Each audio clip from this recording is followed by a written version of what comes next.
The big guy has a big mouth, and it got him into a lot of trouble, but he hasn't seen the half of it yet. There is an audio tape, I am told, by people in the know, not necessarily in government, not necessarily out of government. I can't say too much, but there is incontrovertible evidence of Joe Biden's corruption that is about to be made public. It's not going to happen tomorrow. It's not going to happen before Labor Day, but it will happen sometime between Labor Day and Halloween. This tape will be made public. I'm not sure by what entity at this point, but once it is heard, Joe Biden will have, well, he'll have only two options. Number one, he will not be able to remain a candidate for the presidency for re-election. It will be over and done with. The only thing that he might be able to do, potentially, but probably not, is remain as president.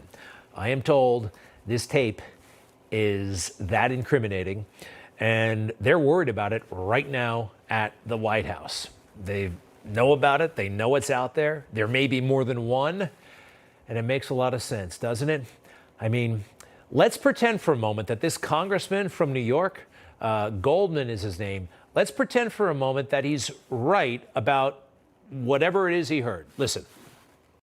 So to confirm, you're saying that the speakerphone conversations, they don't seem concerning to you because there was no specifics about business, and it just seemed like it was clear that it was part of the daily conversations that Hunter Biden had with his father, and it was and sounded like most of the time now President Biden didn't even know who the people he was at dinner. He was just asked to say hello. And he would, talk about the way he described it several times. They asked over and over and over. He described what the weather was, what's going on your end. The witness was very, very consistent that none of those conversations ever had to do with any business dealings or transactions. They were purely what he called casual conversations. All right, let's accept that. Let's accept that for a moment. That's according to Devon Archer and Hunter. And, well, the thing is, Joe Biden would make phone calls not only to Devon Archer and Hunter, right? He would make phone calls to other people. He would have meetings with other people.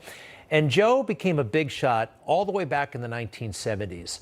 I don't think he realizes that now everybody in the world, everybody, has a tape recorder in their pocket. Back in the 70s, when he became a big shot, that was like, oh boy, you had to go to Radio Shack and get tape, and you had to be like this radio geek to figure that stuff out, or the FBI. Life's changed. And the people he was doing business with, I believe, in Eastern Europe, they love recording stuff. Every time they go get milk, they actually have a dash cam. Did you know this over in Europe? Like using a dash cam is like everybody, 99% of the people record everything they do in a car and everything they do in business. Poroshenko, the then president of Ukraine, Joe is asking for something that Poroshenko thinks is out of line. Can you tell which side of the phone call this is recorded? Who's actually recording the call? Take a guess. Yesterday, I meet with the General Prosecutor Shokin. Yes. And despite of the fact that we didn't have any corruption charges, we don't have any information about he doing something wrong, I especially asked him, no, it was the day before yesterday, I especially asked him to resign. Great. And this is my second step for keeping my promises. I agree. All right, you can tell Joe is on the phone, and that guy is actually in the room. Poroshenko is in the room where the tape recorder is. Poroshenko is taping it as evidence, as something to hold over Joe Biden, as proof. And there have to be more tapes. There just have to be. And I am told there is one, and it's going to blow the lid off the Biden administration and probably bring it down forever. And if that's the case, it kind of makes sense.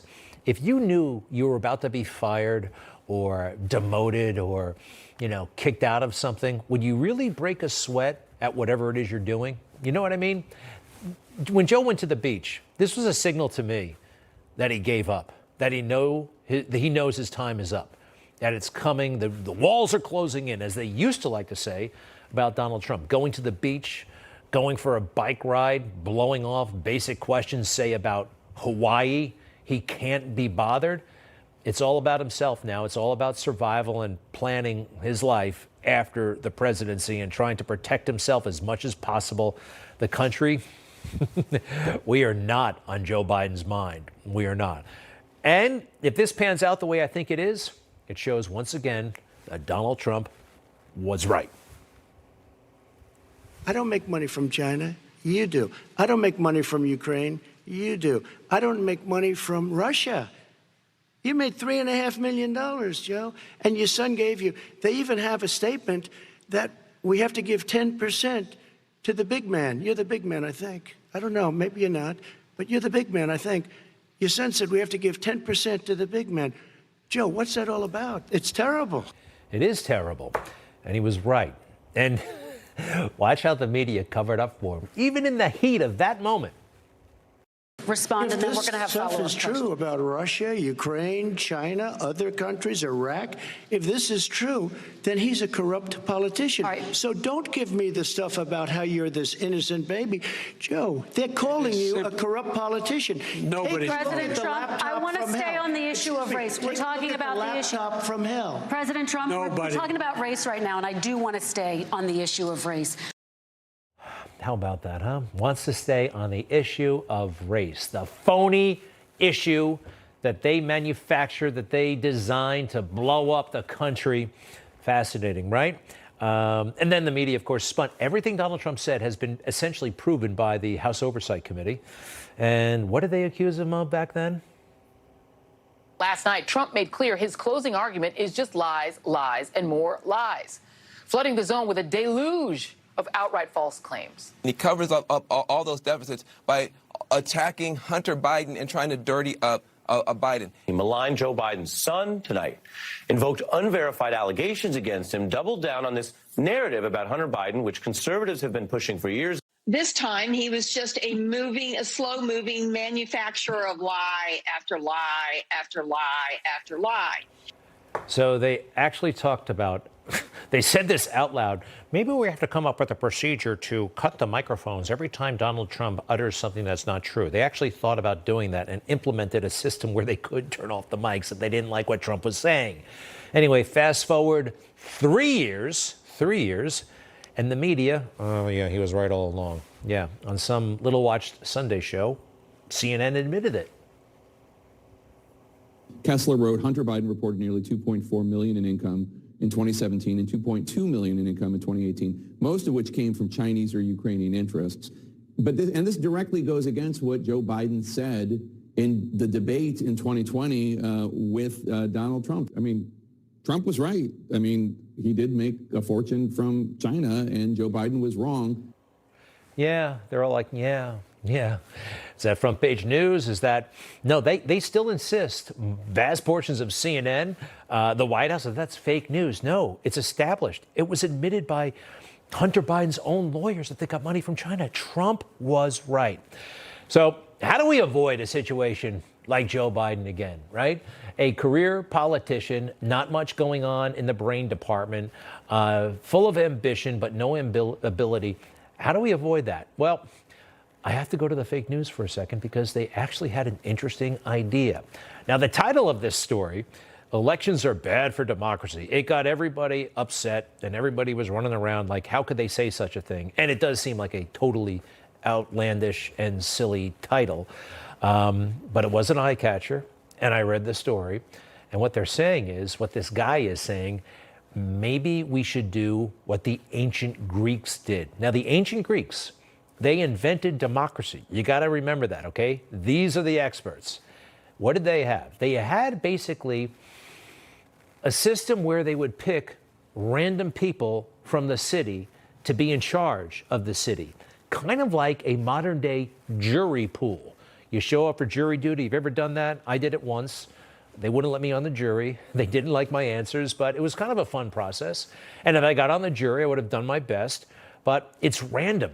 They take basically random people and they figure out who's going to sit on the jury. If they pass a test, they pass the truth test, maybe we could do the same thing as a democracy. It's not as crazy as it sounds. Let me go through it.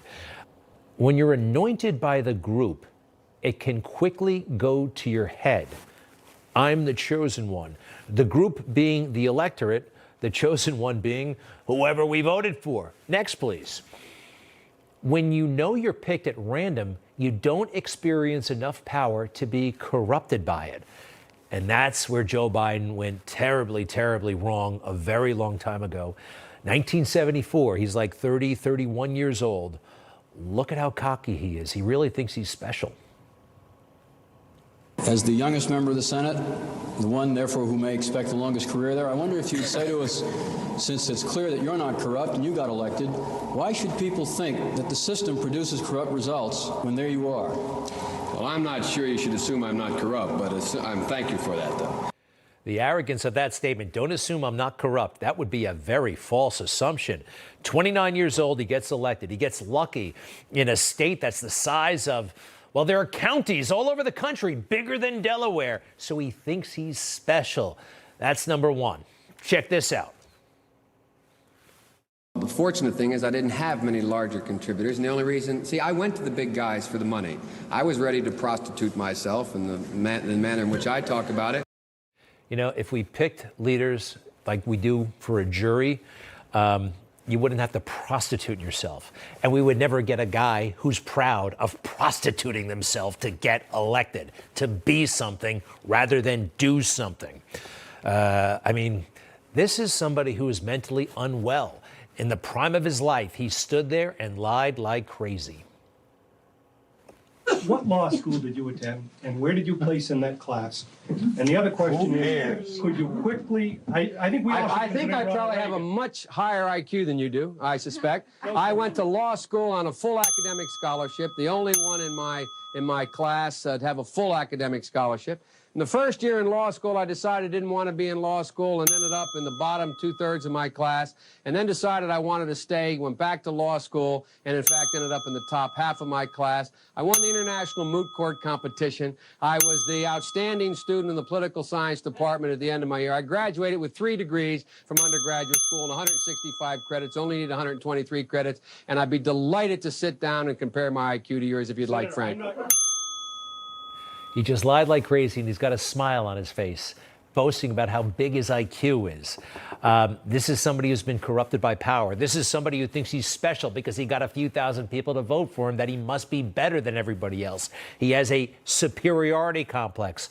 If we chose our leaders at random, well, what did William F. Buckley say? William F. Buckley, famous for saying something to the effect of, our government would be better run by the first 535 names, same number of members in Congress and the Senate, in the phone book than if we actually go with the people who go to the trouble to get elected. Random people would do a better job. Now, this is not happening anytime soon. It's probably never going to happen. You'd have to revamp the Constitution, so it's not an overnight thing. But I'm kind of intrigued. And what could be more democratic? Back to that New York Times piece. There is nothing more democratic than offering each and every citizen an equal opportunity to lead. I mean, look at Joe on that beach. It's hard to imagine doing much worse than this. I'll be right back.